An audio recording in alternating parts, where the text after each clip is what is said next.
A male prostitute എന്ന podcast. ഓരോ ഫാന്റസിക്ക് ഞങ്ങൾ ഓരോ റേറ്റ് ഫിക്സ് ചെയ്യും. ഇങ്ങനെയൊക്കെ വേണമെങ്കിൽ ഞങ്ങൾക്ക് ഇത് ചെയ്താൽ അങ്ങനെ ബാക്കി ഞാൻ ഊഹിച്ചെടുത്ത് പൂരിപ്പിച്ചോളാം. കേരളത്തിലും ഉണ്ട്, തമിഴ്നാട്ടിലും ഉണ്ട് സെലിബ്രിറ്റീസ് എൻകൗണ്ടേഴ്സ്. ഇവിടെ മാത്രമല്ല, എല്ലാ സ്ഥലത്തു നിന്നും വിളിക്കാലോ. പക്ഷെ ആ വിശ്വരൂപം കണ്ട് ഞെട്ടരുത്. അതേതാടാ ആ അവതാരം.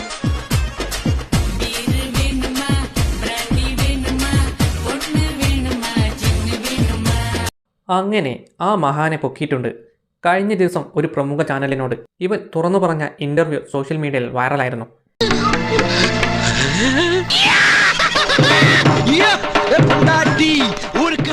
കേരളത്തിൽ തന്നെ ഇങ്ങനെ ഒരു സംഭവം ആദ്യമായിട്ടാണ്. പുരുഷവേശ്യ ഇതൊക്കെ ഉള്ളതാണോ?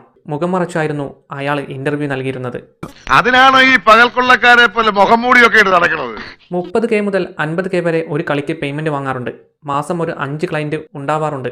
എങ്ങനെ പോയാലും 2.5 ലക്ഷം സമ്പാദിക്കും. ഇത് കേൾക്കുമ്പോ ചെലവുമാരി ഞെട്ടും. ഇപ്പോൾ അയാളുടെ യഥാർത്ഥ മുഖം പല സോഷ്യൽ മീഡിയ പേജുകളിലും എക്സ്പോസ് ചെയ്തിരിക്കുകയാണ്. ഇതിന് കാരണം അയാൾക്ക് പറ്റിയ വലിയ ഒരു മണ്ടത്തരമായിരുന്നു. ടാറ്റു ഹൈഡ് ചെയ്തു വെച്ചില്ല എന്നത്. ആ ഒരു ടാറ്റു വെച്ചാണ് സോഷ്യൽ മീഡിയ അയാളെ കണ്ടുപിടിച്ചത്. ക്രിസ്ബൈ എന്ന ഇൻസ്റ്റഗ്രാം അക്കൗണ്ടിൽ ഇയാളുടെ ഫോട്ടോയും വീഡിയോകളുമുണ്ട്. സത്യത്തിൽ ഇങ്ങനെ ഒരു തുറന്നു പറച്ചിലിന്റെ ആവശ്യമുണ്ടായിരുന്നോ?